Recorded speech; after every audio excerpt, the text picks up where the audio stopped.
باب التطوع بعد المکتوبہ، نفل نماز پڑھنا فرض نمازوں کے بعد یا سنت پڑھنا. تطوع یعنی نفل کہتے ہیں، لیکن نفل میں سنت، موقدہ، غیر موقدہ وہ سب آ جاتی ہیں پھر چیزیں. یعنی یہ ہمیں کہاں سے ثبوت ملتا ہے جو ہم نے نفل لگا لی ہے نماز کے ساتھ فرض کے علاوہ، تو اس کے بارے میں بتایا جا رہا ہے. حدثنا مسدد قال حدثنا يحيى بن سعيد عن عبيد الله قال اخبرنا نافع عن ابن عمر رضي الله عنهما قال صليت مع النبي صلى الله عليه وسلم سجدتين قبل الظهر. یہاں پر ابن عمر کہتے ہیں کہ میں نے نبی صلی اللہ علیہ وسلم کے ساتھ 2 رکعتیں پڑھی ظہر سے پہلے، سجدتین بعد الظہر، ظہر کے بعد 2 رکعت، سجدتین بعد المغرب، مغرب کے بعد 2 رکعت، سجدتین بعد العشاء، 2 رکعتیں عشاء کے بعد، سجدتین بعد الجمعہ، جمعہ کے بعد. فاما المغرب والعشاء ففی بیتہ، تو جہاں تک مغرب اور عشاء کا تعلق ہے تو وہ اپنے گھر میں.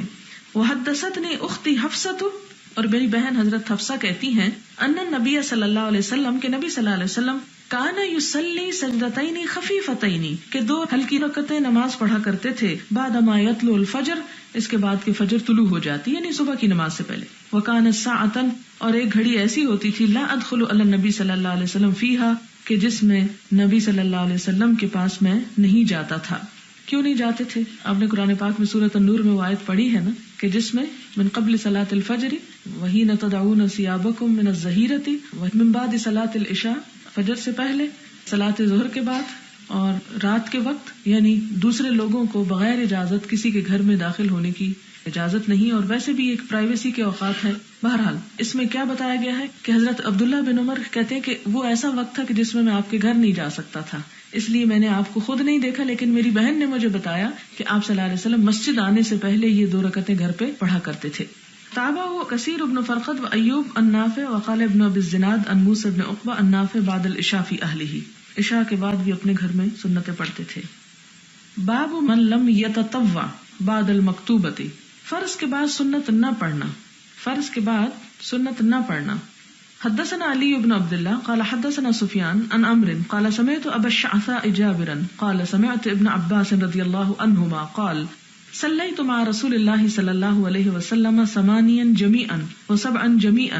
ابن عباس کہتے کہ میں نے نبی صلی اللہ علیہ وسلم کے ساتھ 8 رکعتیں مل کے پڑھی اور 7 بھی پڑھی، یعنی ظہر اور عصر ملا کے، اور مغرب اور عشاء.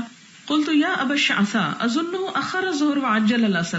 عمرو کہتے کہ میں نے اسے کہا، اے ابو الشعثاء، میں سمجھتا ہوں کہ آپ نے ظہر جو ہے اس میں تاخیر کی اور عصر میں جلدی کی، وعجل العشاء واخر المغرب، اور جلدی پڑھی عشاء اور تاخیر کی مغرب میں. قال وانا اظنہ، کہتے کہ میں بھی یہی سمجھتا ہوں. اس سے کیا پتہ چلتا ہے؟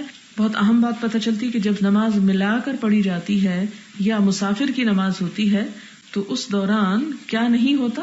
سنتیں نہیں پڑھی جاتی، یعنی بعد کی سنت. فجر کی تو 2 پہلے آتی ہیں، یعنی بعد المکتوبہ لکھا ہوا ہے، یعنی فرض نماز کے بعد سنت. باب صلاۃ الضحیٰ فی السفر، سفر میں چاشت کی نماز. حدثنا مسدد قال حدثنا یحییٰ عن شعبہ عن ثوبہ عن مورق قال قلت لابن عمر رضی اللہ عنہما اتصلی الضحیٰ. یہاں پر ہم دیکھتے ہیں کہ ابن عمر سے روایت ہے کہ ان سے کیا کہا گیا، ان سے پوچھا گیا، اتصلی الضحیٰ، کیا تم چاشت کی نماز پڑھتے ہو؟ قال لا، کہتے نہیں. قلت فعمر، میں نے پوچھا کہ کیا عمر پڑھتے تھے نہیں تمہارے والد؟ قال لا، کہتے نہیں. قلت فابو بکر، میں نے کہا کہ کیا ابو بکر؟ قال لا، کہتے نہیں. قلت فالنبی صلی اللہ علیہ وسلم، میں نے پوچھا کیا نبی صلی اللہ علیہ وسلم پڑھتے تھے؟ قال لا اخالہ، کہتے نہیں میرا نہیں خیال کہ آپ بھی پڑھتے ہوں. یہ عبداللہ بن عمر کی ایک رائے ہے، اور اس میں ہم دیکھتے ہیں کہ انہوں نے شاید ان کو نماز نہ پڑھتے دیکھا ہو، لیکن ہم حضرت ابو ہریرہ کی روایت دیکھتے ہیں، حضرت عائشہ کی دیکھتے ہیں. تو یہ 2 اوپینین کیوں آتے ہیں؟ اس لیے کہ نفل نماز تھی، فرض نہیں تھا. فرض ہوتا تو سب دیکھتے پڑھتے ہوئے. اور بعض یہ کہتے ہیں کہ یہ حضرت عبداللہ بن عمر سے جو پوچھا گیا تھا یہ سفر کے بارے میں پوچھا گیا تھا، یعنی ہر حالت میں نہیں، صرف سفر میں کیا پڑھتے تھے، تو انہوں نے کہا کہ نہیں. لیکن حضرت ام ہانی کی روایت کیا بتاتی کہ آپ نے فتح مکہ کے موقع پر جب آپ مسافر تھے تو آپ نے پڑھی. اصل میں یہ کہ نفل نماز ہے جس کا اجر بہت زیادہ ہے، جو پڑھے اس کے لیے ثواب ہے، اور جو نہیں پڑھتا اس کے لیے گناہ نہیں ہے کوئی. حدثنا آدم قال حدثنا شعبہ قال حدثنا عمرو بن مرہ قال سمعت عبد الرحمن بن ابی لیلى يقول ما حدثنا احد انه راى النبي صلی اللہ علیہ وسلم يصلي الضحى. اب عبد الرحمن بن ابی لیلہ کہتے ہیں، یہ ان کا اپنا ایک خیال ہے کہ ہم سے کسی نے نہیں بیان کیا کہ نبی صلی اللہ علیہ وسلم چاشت کی نماز پڑھتے تھے، غیر ام ہانی، سوائے ام ہانی کے. فانها قالت، وہ کہتی ہیں، ان النبی صلی اللہ علیہ وسلم دخل بیتها یوم فتح مکہ، کہ نبی صلی اللہ علیہ وسلم ان کے گھر میں فتح مکہ کے موقع پہ داخل ہوئے. فاغتسل، پھر غسل کیا، وصلی 8 رکعات، اور 8 رکعتیں نماز پڑھی. فلم ارى صلاة قط اخف منها غیر انه يتم الركوع والسجود. تو میں نے اس نماز سے ہلکی نماز کبھی آپ کو نہیں پڑھتے دیکھا تھا، لیکن یہ کہ آپ نے رکوع اور سجدے پورے کیے تھے. باب من لم يصلي الضحى ورآه واسعا.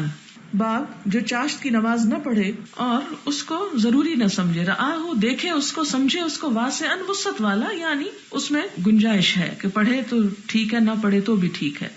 حدثنا آدم قال حدثنا ابن ابي ذئب عن الزهري عن عروة عن عائشة رضي الله عنها قالت ما رأيت رسول الله صلى الله عليه وسلم صبح صبحة الضحى وإني لأصبحها. کہ میں نے آپ صلی اللہ علیہ وسلم کو یہ 2 رکعتیں پڑھتے نہیں دیکھا، لیکن میں پڑھتی ہوں. لیکن اس میں ہم دیکھتے ہیں کہ اس سے حضرت عائشہ کے نہ دیکھنے سے اور حضور صلی اللہ علیہ وسلم کی حضرت عائشہ کے سامنے نہ پڑھنے سے نماز کی نفی نہیں ہوتی کہ پڑھنی نہیں چاہیے.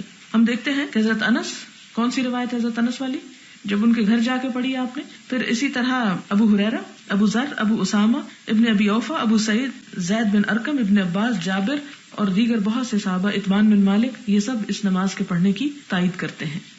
باب صلاۃ الضحیٰ فی الحضر. چاشت کی نماز حضر میں یعنی گھر پہ اپنے شہر میں پڑھنا. قالہ اطبان بن مالک، اطبان بن مالک اس میں کہتے ہیں نبی صلی اللہ علیہ وسلم، نبی صلی اللہ علیہ وسلم سے، اور یہ حدیث بہت دفعہ گزر چکی ہے کہ جن کے گھر میں آپ صلی اللہ علیہ وسلم تشریف لے کر آگے بھی آئے گی، اس لیے یہاں اس کی تفصیل نہیں جا رہی. حدثنا مسلم بن ابراہیم قال حدثنا شعبہ قال حدثنا عباس الجریری عن ابی عثمان النہدی عن ابی ہریرہ رضی اللہ عنہ قال اوصانی خلیلی بثلاث. حضرت ابو ہریرہ کہتے ہیں میرے دوست نے مجھے 3 باتوں کی وصیت کی. اشارہ ہے حضور صلی اللہ علیہ وسلم کی طرف. لا ادعوہن، میں نہیں چھوڑوں گا ان کو، حتی اموت، یہاں تک کہ میں موت کو پالوں یعنی فوت ہو جاؤں، یعنی مرتے دم تک نہیں چھوڑوں گا. کون سی باتیں ہیں وہ؟ صوم ثلاثت ایام، 3 دن کے روزے رکھنا. یہ کون سے روزے؟ ایام 20 کے، 13، 14، 15. من کل شہر، ہر مہینے 3 دن روزے کا اہتمام کرنا. وصلاۃ الضحیٰ، اور چاشت کی نماز. اس سے کیا پتہ چلتا ہے کہ حضرت ابو ہریرہ کو بھی حضور صلی اللہ علیہ وسلم نے تاکید کی تھی.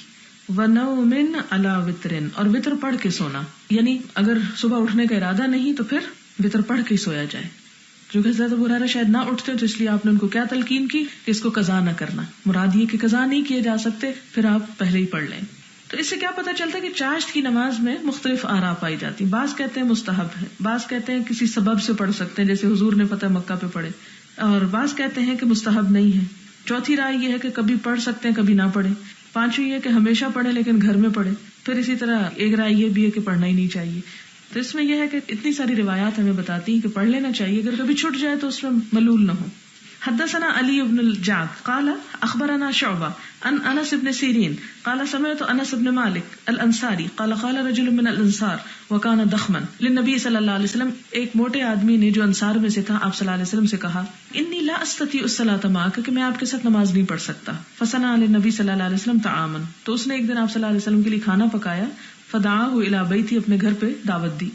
وندح له طرف حصیر بماء، اور آپ کے لیے چٹائی کا کونا جو تھا اس پہ پانی چھڑکا. فصلی علیہ رکعتین، آپ نے اس پہ 2 رکعتیں پڑھی.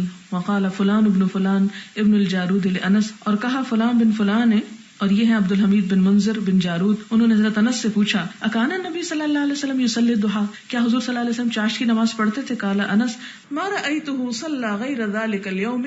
حضرت انس کہتے ہیں کہ میں نے اس دن کے علاوہ آپ کو یہ نماز پڑھتے نہیں دیکھا. اس سے کیا ہے کبھی کبھار آپ صلی اللہ علیہ وسلم پڑھا کرتے تھے.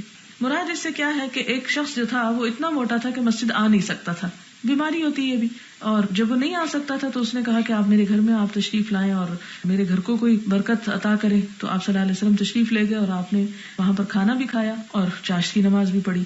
اور اسی طرح ہم دیکھتے ہیں حضرت انس کے گھر آپ گئے اور کھانا کھایا اور وہاں بھی نماز پڑھی.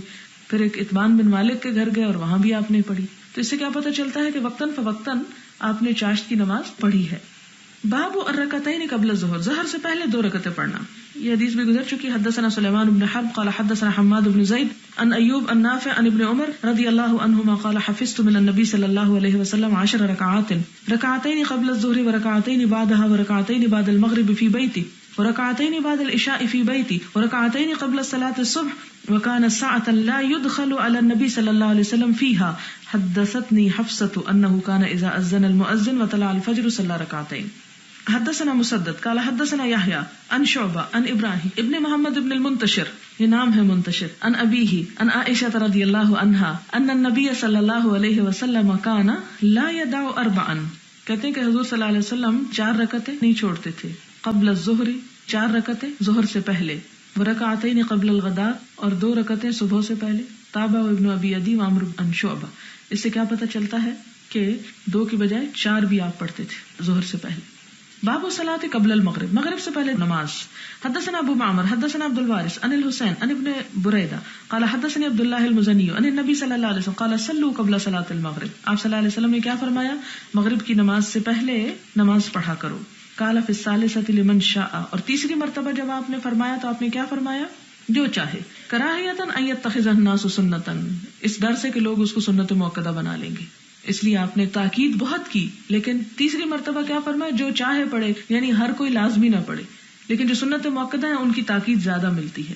حدثنا عبد الله بن يزيد قال حدثنا سعيد بن ابي ايوب قال حدثني يزيد بن ابي حبيب قال سمعت مرثد بن عبد الله اليزني قال اتيت عقبة بن عامر الجهني فقلت الا اعجبك من ابي تميم يركع ركعتين قبل صلاة المغرب. یہاں ہم کیا دیکھتے ہیں کہ عقبہ بن عامر جوہنی صحابی کے پاس ایک شخص آ کے کہتے ہیں کہ تم کو ابو تمیم عبداللہ بن مالک پہ تعجب نہیں ہوتا؟ اعجبک من ابی تمیم یرکع رکعتین قبل صلاۃ المغرب، کے مغرب سے پہلے 2 رکعتیں وہ پڑھتے ہیں. فقال عقبہ، تو عقبہ نے ان کو جواب دیا انا کنا نفعلہ علی عہد رسول اللہ صلی اللہ علیہ وسلم، کہ یہ کام ہم نبی صلی اللہ علیہ وسلم کے زمانے میں کیا کرتے تھے، 2 رکعتیں مغرب سے پہلے پڑھ لیتے تھے.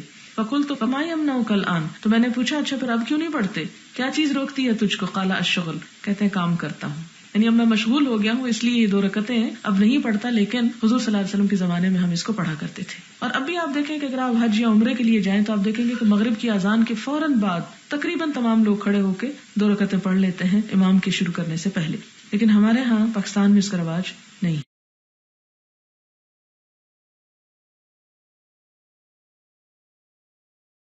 باب صلاۃ النوافل جماعتن، جماعت سے نفل نماز پڑھنا.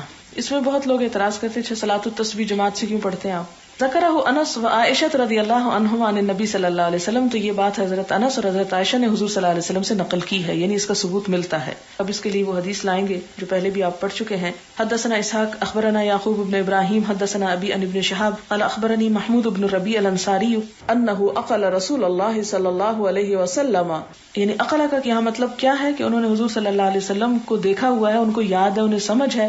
اقلا عقل صحیح ہے، یعنی انہیں یہ بات یاد ہے کہ انہوں نے آپ صلی اللہ علیہ وسلم کو دیکھا. وَأَكَلَ مَجَّةً مَجَّهَا فِي وَجْهِهِ مِنْ بِئْرٍ كَانَتْ فِي دَارِهِمْ، یہ آپ حدیث پیچھے پڑھ چکے ہیں کہ حضرت محمود بن ربیع کے گھر میں ایک کنواں تھا جن پر آپ صلی اللہ علیہ وسلم تشریف لے گئے اور وہاں سے کنویں کے پانی سے کلی بھر کے ان کے چہرے پہ ڈالی تھی. کہتے مجھے یہ بھی یاد ہے. فزعم محمود انه سمع اتبان بن مالک الانصاری رضی اللہ عنہ، اور محمود جو ہیں انہوں نے کہا کہ انہوں نے اتبان بن مالک انصاری سے سنا. وکان ممن شہد بدرا، اور اتبان کون ہے؟ ان لوگوں میں سے ہیں جنہوں نے بدر میں شرکت کی. مع رسول اللہ صلی اللہ علیہ وسلم یقول، وہ کہتے ہیں کنت اصلی لقومی ببنی سالم. کون کہتے ہیں؟ یہ اتبان بن مالک کہتے ہیں کہ میں اپنی قوم، جس قوم کا نام کیا ہے؟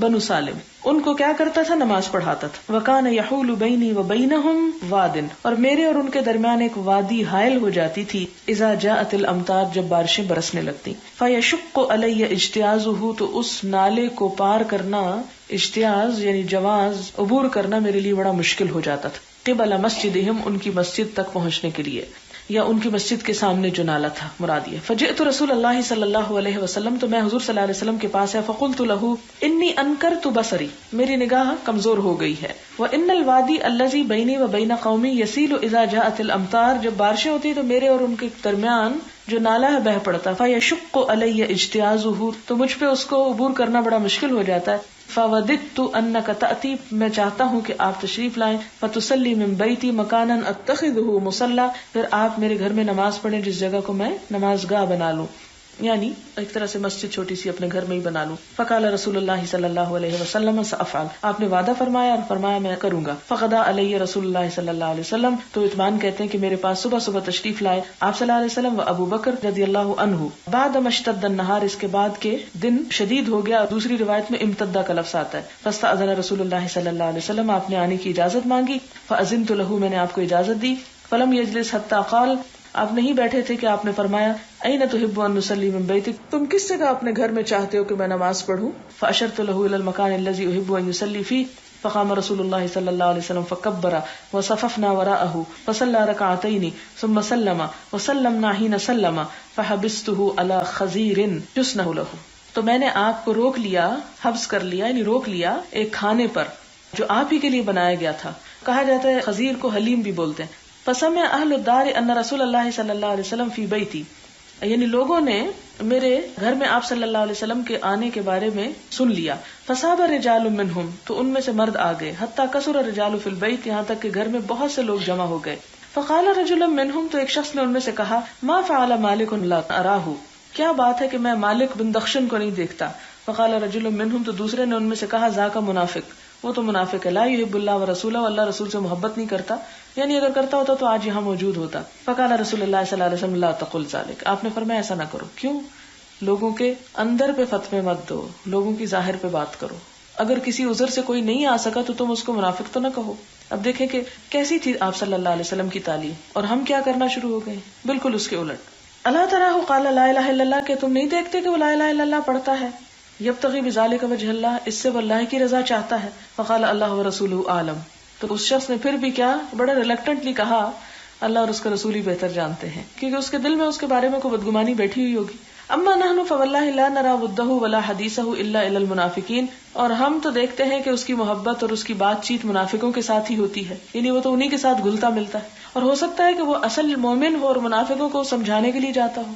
اب مثال کے طور پر اگر آپ کسی ایسے بازار میں چلے گئے، ریڈ لائٹ ایریا میں چلے گئے کسی کو تبلیغ کرنے، اور کوئی آپ کو وہاں سے نکلتے ہوئے دیکھے تو ہو سکتا ہے آپ کے بارے میں کوئی بہت بری رائے قائم کر لے، لیکن پھر بھی اجازت نہیں کسی کے بارے میں بری رائے قائم کرنے کی. ہو سکتا ہے کہ کوئی شخص کسی برائی کے لیے نہ گیا ہو بلکہ کسی کو کوئی سمجھانے کے لیے گیا ہو. اور اس میں ہمیں واقعہ ملتا ہے میرے خیال میں حضرت مولانا عبد العزیز کا، جو بر صغیر میں ایک بہت بڑے عالم محدث گزرے ہیں، ان کا یا ان کے والد کا یا انہی میں سے کسی کا، کہ انہوں نے جا کر ایک دفعہ اسی بازار میں تبلیغ کی اور بہت سی عورتیں مسلمان ہوئیں اور انہوں نے توبہ کی اور نیکی کے راستے پر آ گئی. تو ہم چونکہ بہت نیک لوگ ہیں، بہت پاکیزہ ہیں، اس لیے ایسے لوگوں سے نفرت کرتے ہیں، تو ان کو بتانے کی بھی ضرورت محسوس نہیں کرتے. تو انسان کو ہر جگہ پر پہنچنا چاہیے جہاں بھی موقع ہو، اگر اسے یہ ڈر نہ ہو کہ میں بھی پھسل سکتا ہوں. اگر خدا نہ خواستہ ایسا کوئی خوف ہو تو پھر اوائڈ کرنا چاہیے. لیکن اگر ایمان کی سلامتی مضبوطی کے ساتھ نکل آنے کی کسی بھی جگہ، نہیں صرف اس ایریا کی میں بات نہیں کریں، کسی بھی جگہ پہ کہیں پر بھی، کیونکہ عموماً ہم سوچتے ہیں اچھا وہاں جائیں نہ جائیں، کیا کریں کیوں جائیں. بعض اوقات ایسی جگہ ہوتی ہے کہ جہاں آپ سمجھتے ہیں کہ ہر چیز ہی اسلام کے خلاف ہو رہی، تو آپ سوچنے بیٹھ جاتے ہیں نہیں چونکہ وہ اسلام کے خلاف اس لیے میں نہیں جاؤں گی. نہیں، آپ اپنی نیت کو دیکھیں، آپ وہاں کیوں جا رہے ہیں اور آپ کے جانے کا کیا غرض اور مقصد ہے. اور اگر آپ کی نیت یہ ہے کہ آپ کسی کو کوئی اچھی بات بتا سکے، ہو سکتا ہے کہ لوگ صرف آؤٹ آف جہالت ایسی باتیں کر رہے ہوں اور آپ ان کو دور سے بیٹھ کے فتوے لگائے جا رہے ہیں، تو دور سے بیٹھ کے کوئی تبصرے اور تنقیدیں کرنے کی بجائے اندر چلے جائیں اور جا کے اگر ان کو کچھ بتا سکے بتا دیں، اور اگر آپ کو مار کے باہر نکال دیں تو بھی مسکرا کے نکل آئیں. اچھا جناب، آگے کیا ہے؟ قال رسول اللہ صلی اللہ علیہ وسلم فإن اللہ قد حرم علی النار من قال لا الہ الا اللہ، کہ جس نے لا الہ الا اللہ پڑھا اللہ نے اس پہ آگ حرام کر دی. یبتغی بذالک وجہ اللہ، ہاں شرط یہ ہے کہ وہ لا الہ الا اللہ سچے دل سے پڑھتا. اور آپ دیکھیں کہ جو شخص سچے دل سے پڑھتا ہے نا، تو وہ سچائی اس کے عمل میں ضرور آنے لگتی ہے. یہ ہو نہیں سکتا کہ کوئی سچے دل سے پڑھے اور پھر وہ غافلوں کی زندگی بسر کر کے چلا جائے. قال محمود کہتے ہیں فحدثتها قوما، میں نے یہ حدیث جو ہے ایک گروہ کو بتائی، ایک قوم کو بتائی. فیہم ابو ایوب، ان میں ابو ایوب انصاری بھی تھے. یہ کون ہے؟ جنہوں حضور صلی اللہ علیہ وسلم کی میزبانی کی، ان کے میزبان تھے. صاحب رسول اللہ صلی اللہ علیہ وسلم، آپ صلی اللہ علیہ وسلم کے ساتھی، فی غزوۃ التی توفی فیہا، اس غزوے میں جس میں وہ فوت ہو گئے تھے. وہ یزید بن معاویہ علیہم بارض الروم، اور یزید بن معاویہ ارض روم میں ان کا سردار تھا. یہ بڑی عجیب بات آپ پڑھ رہے ہیں. اس میں محمود بن ربیع، یزید اور ابو ایوب ایک ہی لشکر میں تھے. یہ لشکر کیا کرنے گیا تھا؟ قسطنطنیہ فتح کرنے گیا تھا، روم کو. کیوں کرنے گیا تھا؟ اس قسطنطنیہ کی فتح کے لیے 12 حملے ہوئے ہیں اور بڑے جوش و خروش سے مسلمان گئے. کیوں؟ اس لیے کہ آپ صلی اللہ علیہ وسلم نے ایک پیشن گوئی فرمائی تھی، اور آپ نے فرمایا تھا لَتَفْتَحُنَّ الْقُسْطُنْطِنِيَّةَ وَلَنِعْمَ الْأَمِيرُ أَمِيرُهَا وَلَنِعْمَ الْجَيْشُ جَيْشُهَا. اس حدیث کا مطلب یہ ہے، آپ صلی اللہ علیہ وسلم نے فرمایا کہ تم قسطنطنیہ کو ضرور فتح کرو گے. یہ ترکی ہے، موجودہ ترکی اور اس کے آس پاس کے علاقے، کہ تم ضرور قسطنطنیہ کو فتح کرو گے. اور جو وہاں لشکر لے کے امیر جائے گا وہ بڑا ہی بہترین امیر ہوگا. وَلَنِعْمَ الْأَمِيرُ أَمِيرُهَا، وَلَنِعْمَ الْجَيْشُ جَيْشُهَا، اور وہ لشکر بھی بڑا عمدہ ہوگا، بڑا اچھا ہوگا. تو اس شوق میں کہ آپ صلی اللہ علیہ وسلم نے بڑی بشارت دی کہ جو اس کو فتح کرے گا وہ بڑا اچھا انسان ہوگا، یا بہت اس کے لیے انعامات اور بہترین جزا کی آپ نے بشارت دی. اس لیے جب کبھی اس طرف کو حملہ ہوتا تو سب تیار ہو جاتے، اور ہر ایک نے اپنے اپنے طور پر اس میں کوشش کی شریک ہونے کی. اور یہی وہ سفر ہے جس میں ام حرام بنت ملحان شہید ہوئی گھوڑے سے گر کے. یعنی نہ صرف یہ کہ مرد بلکہ عورتیں بھی جانے کو تیار ہو جاتے تھے. تو ایسے میں محمود بن ربیع بھی اس لشکر میں شامل تھے. لشکر کی قیادت کون کر رہا تھا؟ یزید بن معاویہ. اور اس کے ساتھ کون تھے؟ حضرت ابو ایوب انصاری. ابو ایوب انصاری کون ہے؟ صحابی ہیں، اور صحابی بھی کوئی عام درجے کے نہیں، بہت بڑی سعادت ملی. جب آپ مدینہ تشریف لائے تو ہر ایک کی خواہش تھی کہ آپ میرے گھر تشریف لائیں، لیکن آپ نے کیا فرمایا؟ اونٹنی کو چھوڑ دیتا ہوں، جہاں جا کے بیٹھے گی وہیں اتروں گا. اور اونٹنی نے کیا جگہ اختیار کی؟ حضرت ابو ایوب انصاری کا گھر. اور حضرت ابو ایوب انصاری کی قسمت میں ایک بہت بڑی سعادت آئی جو کسی اور کو نصیب نہ ہوئی. وہ صحابی بھی ہیں اس لشکر میں. تو اس سے 2-3 باتیں پتہ چلتی ہیں. ایک تو یہ ہے کہ کسی کے اوپر بھی تنقید ہم کرنے لگے اور گالیاں برسانے لگے تو دیکھنا چاہیے کہ اس کی زندگی میں کوئی اچھا کام بھی ہوگا. اب یزید پہ جیسے ہم بہت باتیں کرتے ہیں، ٹھیک ہے، اس کے قصور یا غلطی اپنی جگہ ہے، لیکن اگر اس کے اندر کوئی بھلائی کی بات ہے تو اس کو بھی یاد کر لیں، اس کی طرف بھی تھوڑی توجہ کر لینی چاہیے، تو ذرا اعتدال ہو جاتا ہے زندگی میں. دوسری بات آپ دیکھیں کہ صحابی ایک ایسے شخص کے پیچھے لشکر میں اطاعت کرتے جا رہے ہیں لڑنے کے لیے.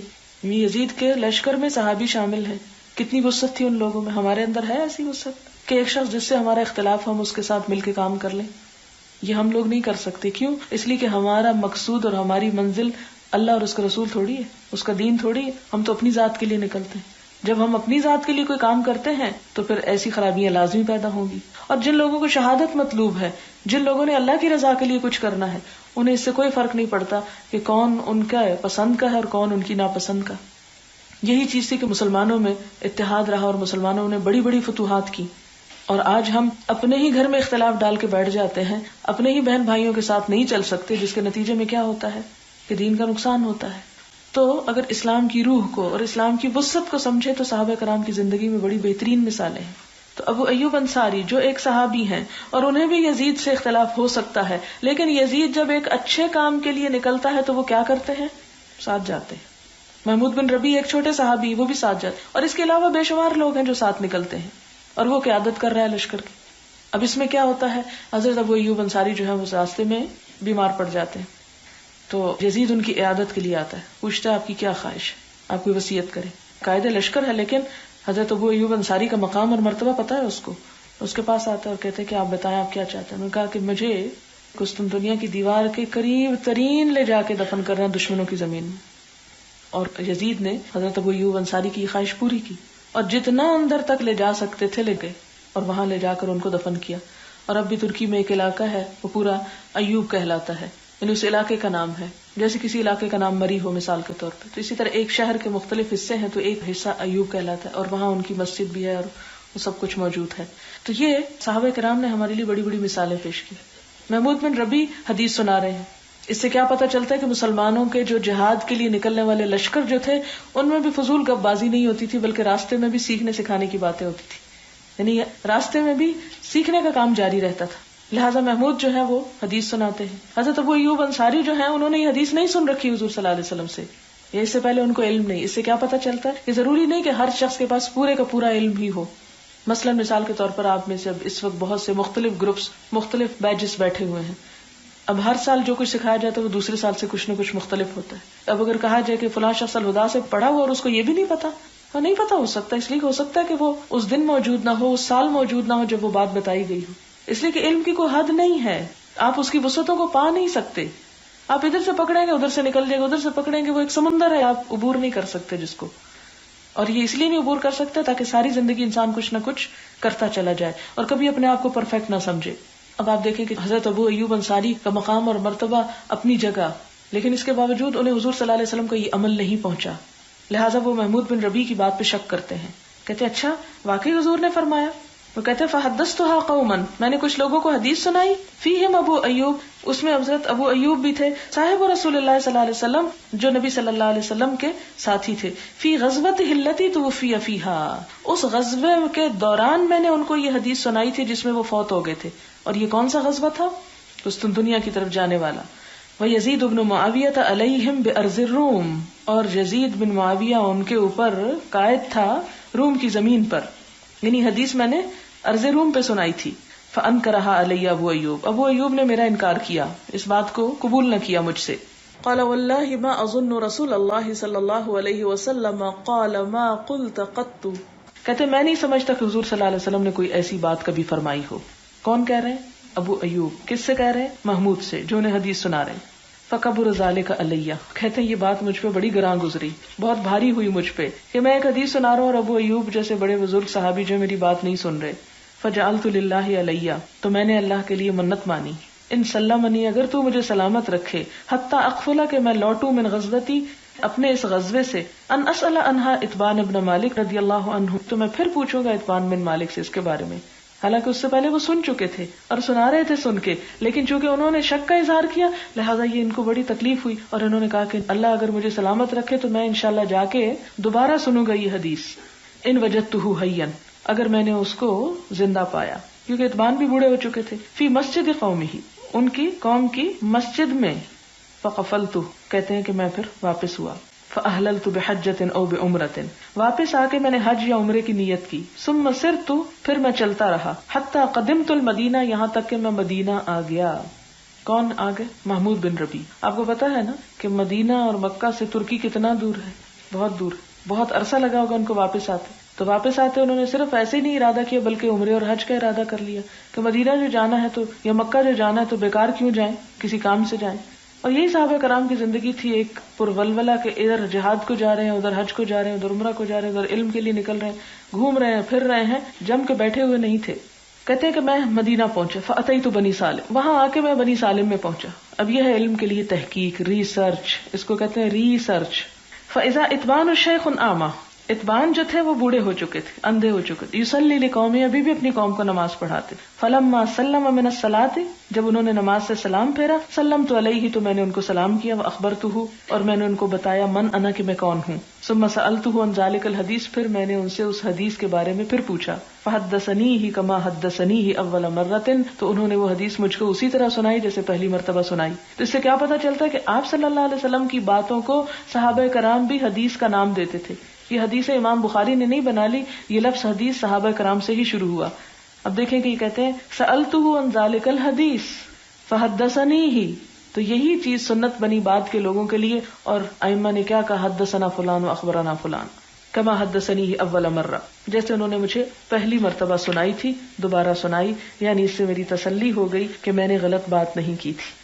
باب التطوع فی البیت، گھر میں نفل نماز پڑھنا. حدثنا عبد الاعلی بن حماد حدثنا وہیب عن ایوب وعبید اللہ عن نافع عن ابن عمر رضی اللہ عنہما قال قال رسول اللہ صلی اللہ علیہ وسلم، آپ صلی اللہ علیہ وسلم نے فرمایا، اجعلوا فی بیوتکم من صلاتکم، اپنی نمازوں میں سے کچھ حصہ اپنے گھروں میں بھی پڑھا کرو. ولا تتخذوها قبورا، اپنے گھروں کو قبرستان نہ بناؤ کیونکہ قبرستان میں نماز نہیں ہوتی. تابعہ عبد الوہاب عن ایوب، اس حدیث کو عبد الوہاب نے بھی حضرت ایوب سے روایت کیا ہے.